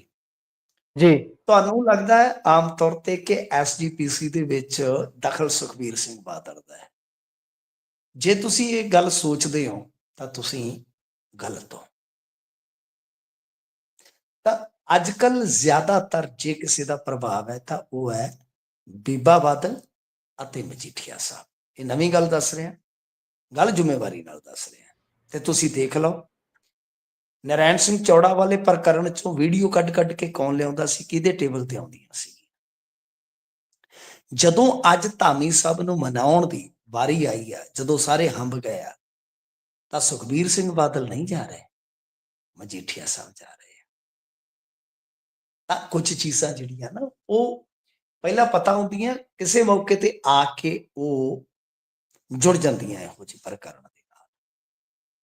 ਹੁਣ ਜਦੋਂ ਇਹ ਬਾਹਰ ਨਿਕਲੇ ਤੇ ਪੱਤਰਕਾਰਾਂ ਨੇ ਪੁੱਛਿਆ ਕਿ ਤੁਹਾਡੀ ਆਪਸ ਦੇ ਵਿੱਚ ਗੱਲ ਕੀ ਹੋਈ ਹੈ, ਤੇ ਉਹਨੇ ਕਿਹਾ ਕਿਉਂ ਦੱਸਾਂ, ਪਹਿਲਾਂ ਤੁਸੀਂ ਆਪਦੇ ਘਰ ਦੀਆਂ ਗੱਲਾਂ ਦੱਸੋ। ਮਜੀਠੀਆ ਸਾਹਿਬ ਦੇਖੋ, ਇਹ ਰਹੇ ਨੇ ਲੋਕ ਸੰਪਰਕ ਮਿਨਿਸਟਰ, ਠੀਕ ਹੈ ਨਾ ਜੀ, ਜਿਨ੍ਹਾਂ ਕੋਲ ਪੱਤਰਕਾਰਾਂ ਦਾ ਮਹਿਕਮਾ ਹੁੰਦਾ ਹੈ। ਉਹ ਨਾਲ ਮਾਲ ਮੰਤਰੀ ਵੀ ਸੀਗੇ ਤੇ ਨਾਲ ਇਹਨਾਂ ਦੇ ਕੋਲ ਲੋਕ ਸੰਪਰਕ ਡਿਪਾਰਟਮੈਂਟ ਵੀ ਸੀਗਾ। ਇਹਨਾਂ ਨੂੰ ਪੱਤਰਕਾਰਾਂ ਬਾਰੇ ਪੂਰਾ ਪਤਾ ਆ। ਇਵਨ ਦੈਟ ਹੋ ਸਕਦਾ ਤੁਹਾਡੇ ਬਾਰੇ ਵੀ ਜਾਣਕਾਰੀ ਜੀ। ਮਜੀਠੀਆ ਸਾਹਿਬ ਇਹੋ ਜਿਹੇ ਬੰਦੇ ਆ, ਜਿਹੜੀਆਂ ਆਡੀਓ ਵੀਡੀਓ ਇਹਨਾਂ ਕੋਲ ਨਿਕਲਦੀਆਂ ਨਾ, ਕਹਿੰਦੇ ਜੀ ਡੱਬੀਆਂ ਜੀਆਂ ਕੱਢੀ ਫਿਰਦੇ ਹੁੰਦੇ ਆ, ਇਹ ਸਭ ਉਸੇ ਨੈਟਵਰਕ ਦਾ ਹਿੱਸਾ ਹੈ। ਸਭ ਇਹਨਾਂ ਦਾ IT ਸੈੱਲ ਹੋਇਆ ਜਾਂ ਇਦਾਂ ਦਾ ਉਹਨਾਂ ਦਾ ਕਹਿ ਲਓ ਕਿ ਨੈਟਵਰਕ ਹੈ ਜੀ। ਸੋ ਦੂਜੀ ਗੱਲ ਕਿ ਇਹਨਾਂ ਨੇ ਗੱਲ ਦੱਸਣੀ ਨਹੀਂ ਸੀ, ਪਰ ਪੱਤਰਕਾਰਾਂ ਨੂੰ ਬੋਲਣ ਜੋਗੇ ਛੱਡੇ ਨਹੀਂ ਕਿ ਤੁਸੀਂ ਆਪਦੇ ਘਰ ਦੀ ਗੱਲ ਦੱਸਦੇ ਹੋ, ਅਸੀਂ ਆਪਦੀ ਘਰ ਦੀ ਗੱਲ ਕਿਉਂ ਦੱਸੀਏ। ਪਰ ਉਹਦੇ ਚ ਸਾਫ਼ ਹੈ, ਸੰਕੇਤ ਸਪਸ਼ਟ ਹੈ ਕਿ ਅੰਤਮ ਕੋਸ਼ਿਸ਼ਾਂ ਕੀਤੀਆਂ ਜਾ ਰਹੀਆਂ ਧਾਮੀ ਸਾਹਿਬ ਨੂੰ ਮਨਾਉਣ ਦੀਆਂ। ਜੇ ਨਹੀਂ ਤਾਂ ਉਸ ਸੂਰਤ ਦੇ ਵਿੱਚ ਜੋ ਮੇਰੇ ਕੋਲ ਜਾਣਕਾਰੀ ਹੈ ਅਧੂਰੀ ਹੋ ਸਕਦੀ ਹੈ ਤੇ ਪੂਰੀ ਵੀ ਹੋ ਸਕਦੀ ਹੈ। ਉਹ ਇਹ ਆ ਕਿ ਸੈਕੰਡ ਆਪਸ਼ਨ ਦੇ ਵਿੱਚ ਦੋ ਨਾਮ ਇਸ ਵੇਲੇ ਚਰਚਾ 'ਚ ਨੇ, ਮੰਨਨ ਸਾਹਿਬ ਜਾਂ ਵਿਰਕ ਸਾਹਿਬ। ਇਹਨਾਂ ਦੋਵਾਂ ਚੋਂ ਫਿਰ ਅਗਲਾ ਪ੍ਰਧਾਨ ਜਿਹੜਾ ਉਹ ਬਣਾਇਆ ਜਾ ਸਕਦਾ। ਤਾਂ ਤੁਹਾਨੂੰ ਨਵੇਂ ਨਾਂ ਦੇ ਚੱਲਿਆ ਕਿ ਜੇ ਧਾਮੀ ਸਾਹਿਬ ਨਹੀਂ ਤਾਂ ਫਿਰ ਕੌਣ? ਇਹ ਦੋ ਹੋਣਗੇ, ਮੰਨਨ ਸਾਹਿਬ ਜਾਂ ਵਿਰਕ ਸਾਹਿਬ। ਇਹਨਾਂ ਚੋਂ ਜ਼ਿਆਦਾ ਉਮੀਦ ਹੈ ਕਿ ਕੋਈ ਪ੍ਰਧਾਨ ਚੁਣਿਆ ਜਾ ਸਕਦਾ।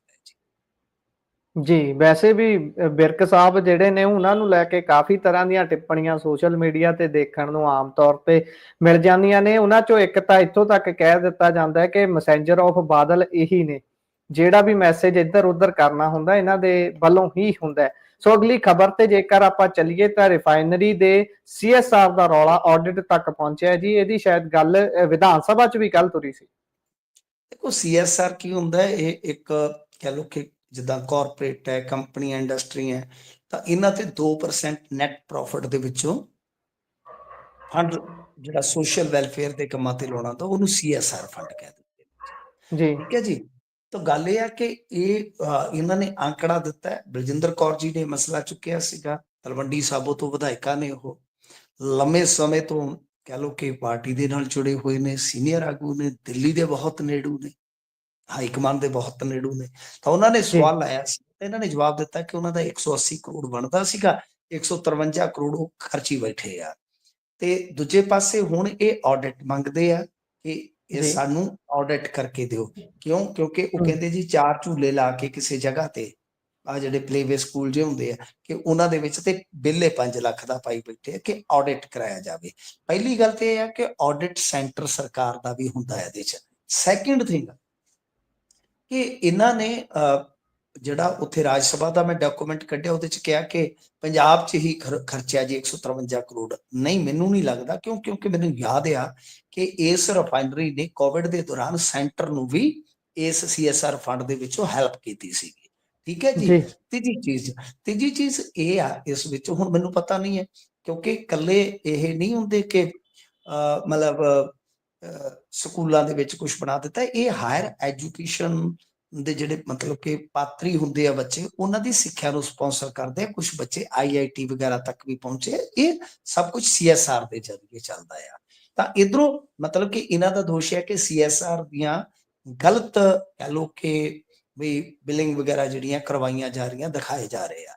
ਤਾਂ ਦੂਜੇ ਪਾਸਿਓਂ ਜਦੋਂ ਵਿੱਚੋਂ ਜਾ ਕੇ ਕਾਰੋਬਾਰੀਆਂ ਤੋਂ ਮੂੰਹ ਸੁੰਘ ਕੇ ਜਾਣਕਾਰੀ ਹਾਸਲ ਕਰੀਦੀ ਹੈ ਤੇ ਉਹ ਕਹਿੰਦੇ ਕਿ ਬੁਰੇ ਫਸੇ ਆ।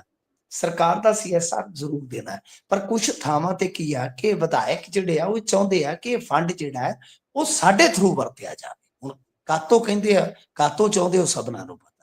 ਉਹ ਕਹਿੰਦੇ ਕਿ ਇਹਦੇ ਵਿੱਚ ਪਹਿਲਾਂ ਹੀ ਜਿੱਦਾਂ ਕਹਿ ਲਓ ਕਿ ਸਿੱਖਿਆ ਮਹਿਕਮਾ ਜਿਹੜਾ ਹੁੰਦਾ ਹੈ ਜਾਂ ਲੋਕਲ ਪੱਧਰ ਤੇ ਅਧਿਆਪਕ ਹੁੰਦੇ ਆ, ਉਹ ਸਾਰੇ ਇਨਵੋਲਵ ਹੁੰਦੇ ਆ ਜਿੱਥੇ ਜਿੱਥੇ ਵੀ ਕੰਮ ਕੀਤਾ ਜਾਂਦਾ ਜੀ। ਸੋ ਹੁਣ ਵੇਖਦੇ ਹਾਂ ਬਣਦਾ ਕੀ ਹੈ। ਵੈਸੇ ਤਾਂ ਮੰਤਰੀ ਸਾਹਿਬ ਨੇ ਨਾਲ ਹੀ ਉੱਠ ਕੇ ਕਹਿ ਦਿੱਤਾ ਸੀ ਵੀ ਕੋਈ ਨਾ ਬੀਬਾ ਜੀ, ਤੁਹਾਡੀ ਤਸੱਲੀ ਕਰਾ ਦਿੰਨੇ ਆ, ਆਪਾਂ ਆਡਿਟ ਕਰਾ ਲੈਂਦੇ ਆ, ਇਹਦਾ ਦੇਖਦੇ ਹਾਂ ਬਣਦਾ ਕੀ ਹੈ। ਸੋ ਇੱਥੇ ਹੀ ਪ੍ਰੋਗਰਾਮ ਦਾ ਹੁੰਦਾ ਜੀ ਸਮਾਂ ਸਮਾਪਤ। ਸੋ ਮਿੰਟੂ ਜੀ, ਤੁਸੀਂ ਜਾਣਕਾਰੀਆਂ ਸਾਂਝੀਆਂ ਕੀਤੀਆਂ, ਬਹੁਤ ਬਹੁਤ ਧੰਨਵਾਦ ਜੀ ਜੁੜਨ ਲਈ। ਧੰਨਵਾਦ। ਸੋ ਇਹ ਸਨ ਜੀ ਸਾਡੇ ਨਾਲ ਮਿੰਟੂ ਗੁਰਸਰੀਆ, ਜਿਨ੍ਹਾਂ ਨੂੰ ਤੁਸੀਂ ਸੁਣਿਆ ਤੇ ਵੱਖ-ਵੱਖ ਖਬਰਾਂ ਦਾ ਵਿਸ਼ਲੇਸ਼ਣ ਉਹਨਾਂ ਦੇ ਵੱਲੋਂ ਕੀਤਾ ਗਿਆ। ਪ੍ਰੋਗਰਾਮ ਤੁਹਾਨੂੰ ਕਿਹੋ ਜਿਹਾ ਲੱਗਿਆ? ਤੁਸੀਂ ਆਪਣੇ ਵਿਚਾਰ ਰਾਏ ਟਿੱਪਣੀਆਂ ਸਾਡੇ ਨਾਲ ਪੰਜਾਬੀ ਰੇਡੀਓ ਤੇ ਪੰਜਾਬੀ ਟੀਵੀ USA ਦੇ ਵੱਖ-ਵੱਖ ਪਲੇਟਫਾਰਮਸ ਦੇ ਜ਼ਰੀਏ ਸਾਂਝਾ ਕਰ ਸਕਦੇ ਹੋ। ਜੁੜੇ ਰਹੋ ਪੰਜਾਬੀ ਰੇਡੀਓ ਤੇ ਪੰਜਾਬੀ ਟੀਵੀ USA ਦੇ ਨਾਲ। ਮੈਨੂੰ ਦਿਓ ਇਜਾਜ਼ਤ। ਧੰਨਵਾਦ। ਸਤਿ ਸ਼੍ਰੀ ਅਕਾਲ।